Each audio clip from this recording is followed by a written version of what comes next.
સુરતમાં કાળઝાળ ગરમી વચ્ચે મહાનગરપાલિકાના ઠંડા પીણાના હોલસેલ વિક્રેતાઓને ત્યાં દરોડા પડ્યા છે।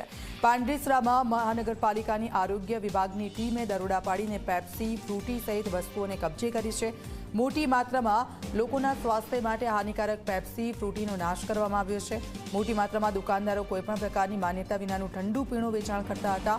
મહાનગરપાલિકાએ દરોડા પાડી અખાદ્ય 80 કિલો ફૂડ, 1000થી વધુ પેપ્સી, 7 લીટર ફ્રૂટી સહિત જથ્થાનો નાશ કર્યો છે। હાલ ઉનાળાની ઋતુમાં લોકો ઠંડુ પીણું કરતા હોય છે, વધુ પસંદ કરતા હોય છે અને પાંડેસરા, ઉધના, ડિંડોલી સહિતના વિસ્તારોમાં ઝાડા, ઉલટી સહિત તાવના કેસો પણ વધી રહ્યા છે।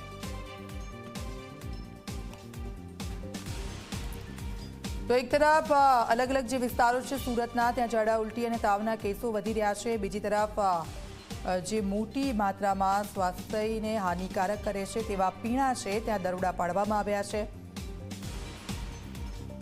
એક આ જે વિવિધ રોગચાળા હાલમાં જે ગરમી અને એના કારણે જે રોગચાળાઓ છે એ રોગચાળાના કંટ્રોલના ભાગરૂપે આ જે ઘણી જગ્યાએ ગરમીના કારણે લોકો ઠંડુ પીતા હોય છે, કોલ્ડ ડ્રિંક્સ પીતા હોય છે કે આવી રીતના પેપ્સી જે છે નાના બાળકો એ લેતા હોય છે, એના કારણે આ જે રોગચાળાઓ વધી રહ્યા છે, ઝાડા ઉલટીના પ્રમાણને ઘણું વધી ગયું છે।